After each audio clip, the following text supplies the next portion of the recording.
Bonjour, bonjour les amis. Bonjour les frères et sœurs. Bonjour chers amis auditeurs.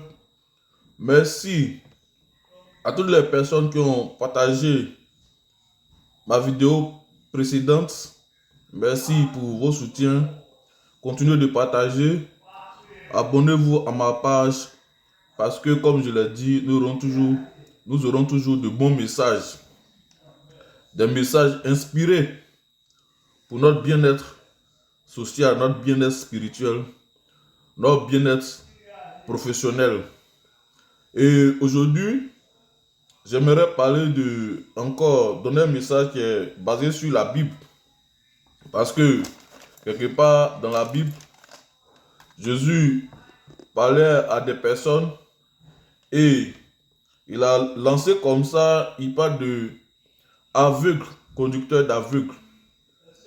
Aveugle, conducteur d'aveugle. Qu'est-ce que ça veut dire? Ici, c'est une métaphore.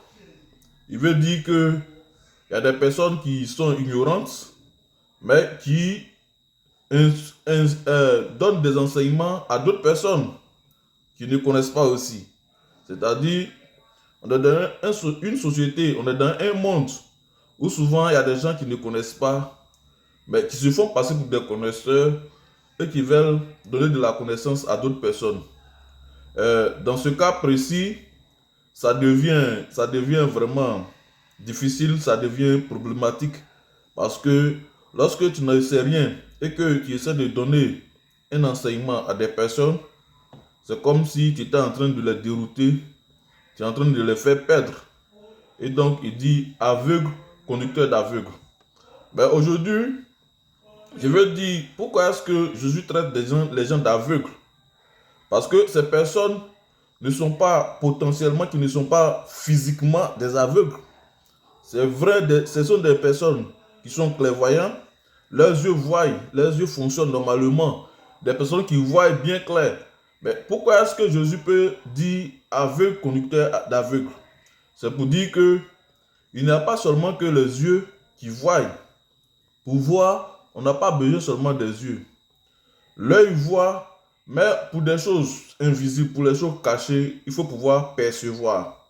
Et l'œil que nous voyons, le côté extérieur de notre œil, est la petite partie de l'œil. Mais l'œil est en réalité est implanté dans le cerveau.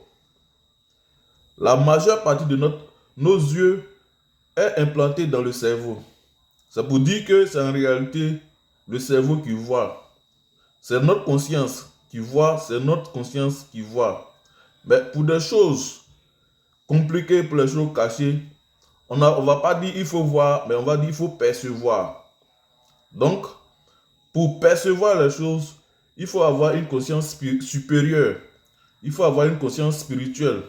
C'est ça qui te permet de percevoir. C'est ça qui te permet de détecter les choses invisibles. C'est ça qui te permet de détecter les choses qui ne sautent pas à l'œil.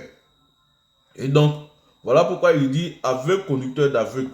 Parce que pour parler des choses qui sont de l'invisible, il faut des gens qui ont une conscience supérieure. Et cette conscience supérieure, c'est cette conscience qui tend vers la sagesse. C'est la conscience de la sagesse. C'est la conscience divine. La conscience qui est au-dessus de la conscience humaine. C'est de cette conscience-là qu'il s'agit.